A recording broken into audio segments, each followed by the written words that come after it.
Great. So, hey Amanda, welcome back from your family get together. Tell me about the wedding. Where was it?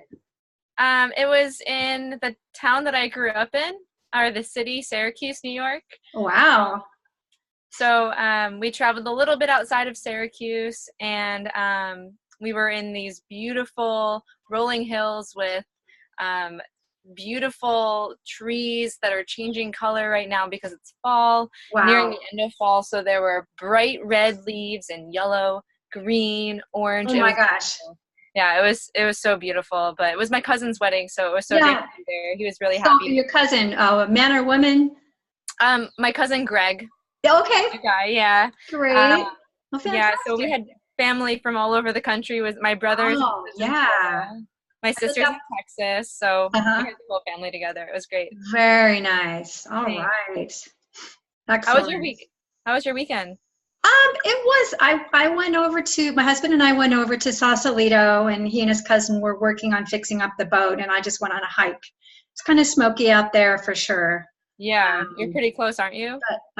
yeah, well, we're in Sacramento, and the cab fire is about an hour from here. Well, it's about 90 miles from here, but we are experiencing a lot of smoke. But when we were in Sausalito, which is probably 2 hours from there, there's still Wow. smoke there. I mean, it's just everywhere. It's just so sad.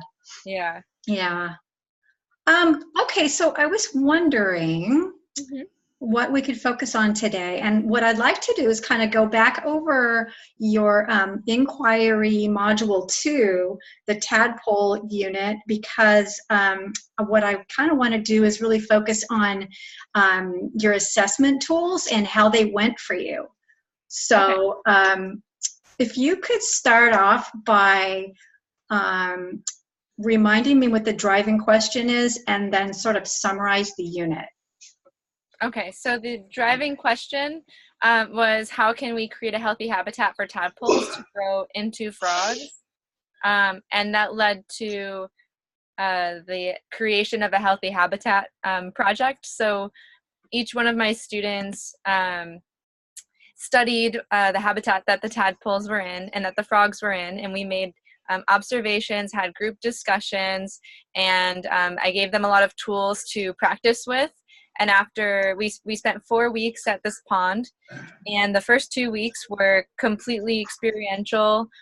We didn't take any tadpoles home the first 2 weeks, but to grow a tadpole, it takes about 2 weeks, the whole process from tadpole to at least a froglet, which is a tadpole with 4 legs and a tail. Oh, So the students learned about the whole cycle of a tadpole to a frog, and then the egg. yeah.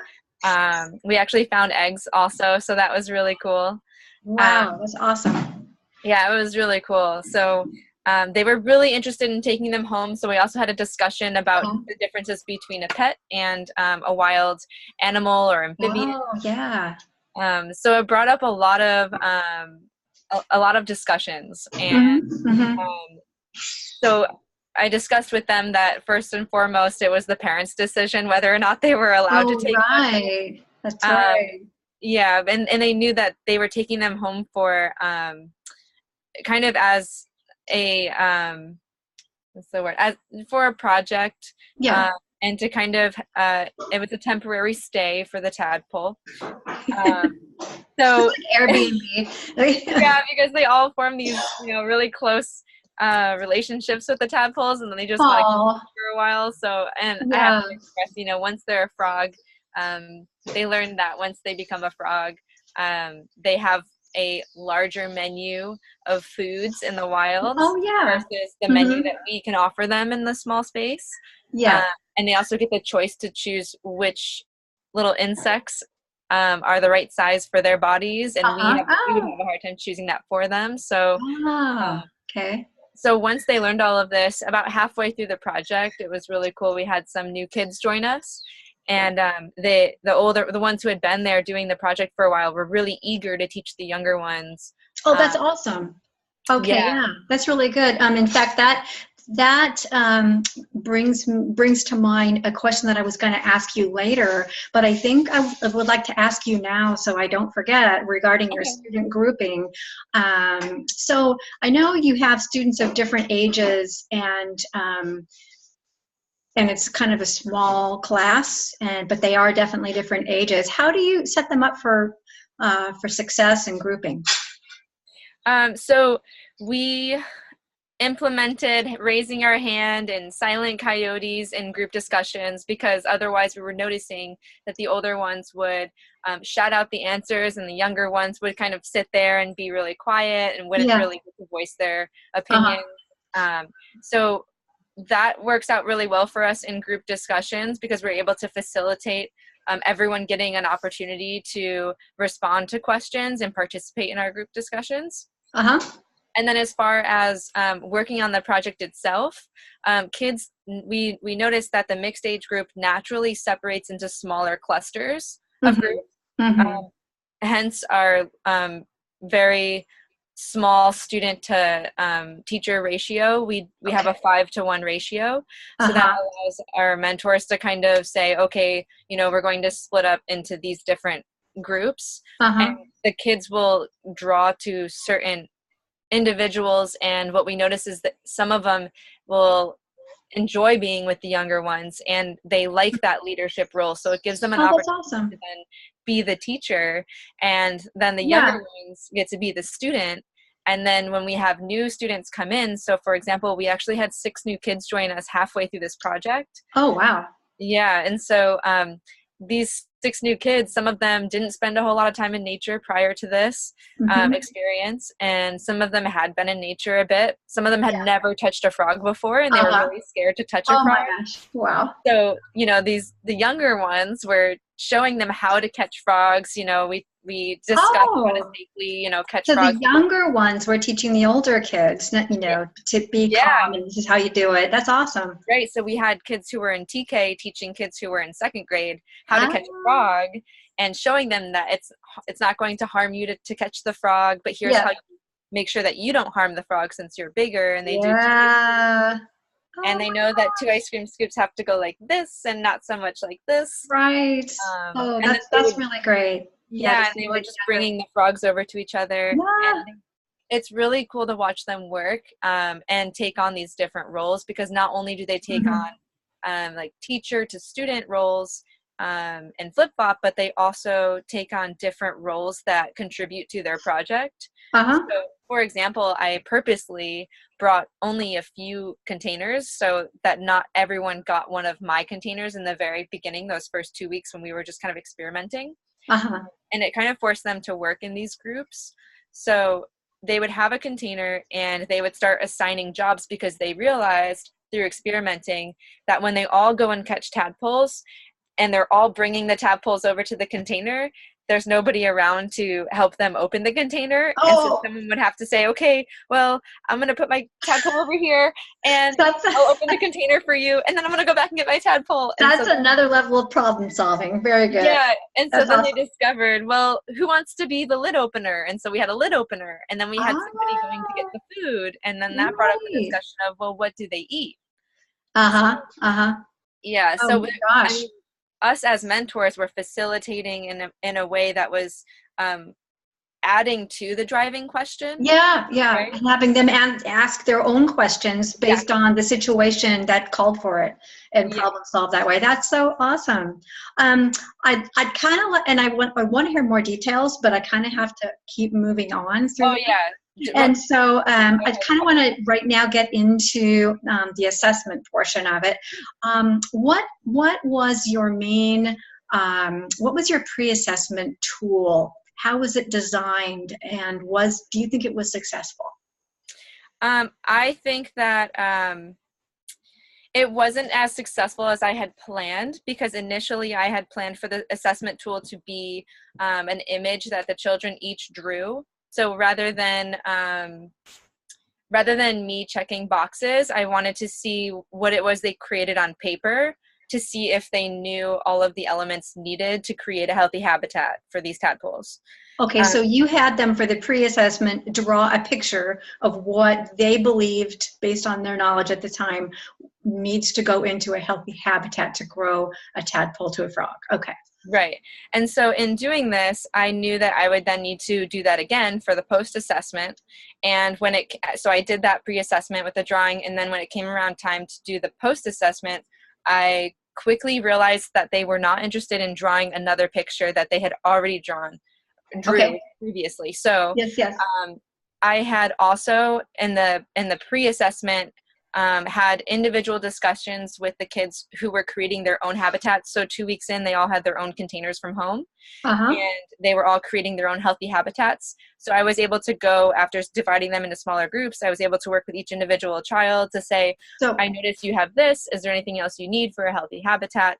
And so I would get a better understanding of whether or not they added all of the elements needed. Was that part of the pre-assessment, or does it have anything to do with the formative assessments as you went through the lessons over the first 2 weeks? I would say that that was definitely an ongoing assessment, since that project itself was ongoing and we were constantly revisiting it. But I think that had I initially created an assessment document that would allow me to track each student when they were first creating their habitat, that would have been a more successful assessment tool rather than using drawings, Okay. Yeah, I really like the idea of the drawings, though, and so I would encourage you to keep using them, but maybe not for the overall main pre-assessment. And definitely not after, because I didn't want to draw it again. Right. Yeah. Okay. And then it seems like did you ever sort of reconsider what your formative assessments would be based on the students' behavior and what it is that they were interested in learning, or something that they were missing? How did you decide to take a step back and redesign your assessment tools?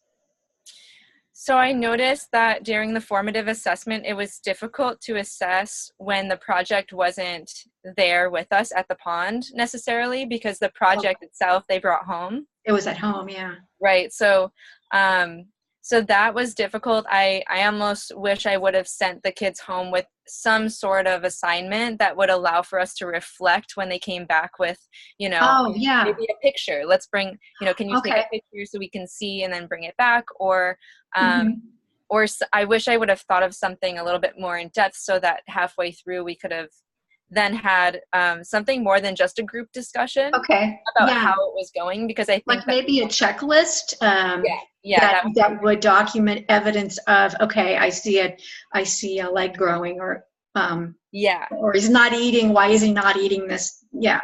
So something that everybody could take home and have that same data collection, maybe? Yes, yeah. Okay. Yeah, I think that would have been super helpful, because they were really interested to tell me, the following week when they showed up, before we could even hike in, they were like, hey, mine's eating this, eating the slime.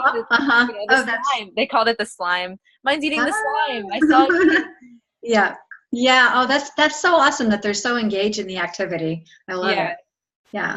So once they were that engaged, it was hard to then have them draw a picture when they brought their habitats back to release their frogs, and I'm asking them to draw a picture of what they did, and they were like, well, we just want to take care of our frogs and set them free and watch them go off into the wild. And I understood, and as a child driven program, I saw that having them sit down to draw a picture was more of a disconnect than it was allowing them to engage with their environment. So rather than do that as the post-assessment, I had a group discussion and asked them what they noticed about their habitats, and asked for advice on how they kept them healthy. So let me stop you. I just wanted so now you're talking about the post-assessment and how you had them do a group discussion. And did you happen to record that, or were you just kind of taking?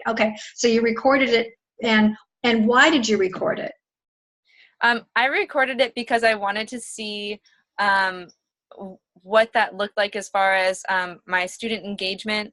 I wanted to see who was maybe missing from the conversation and who Okay. was not Yeah. engaged. And I also wanted to see if there were things that they had done to their habitat towards the end that they didn't do in the very beginning. And we found that there were some things that we didn't even think of in the beginning that some of the kids realized were actually helpful towards the end, and Uh-huh. did differently as the Yeah. project went on. So that Yeah, was I love how it's so flexible, and it sounds like you're always constantly thinking of new ways to, redesign the assessment based on what you're seeing and how the students are interacting. So maybe next year, if you do this same unit with the tadpoles to the frog unit, um, um, it sounds like it's going to be even more successful. Not that it wasn't successful, yeah. but just the assessment portion of it Oh sounds yeah. great.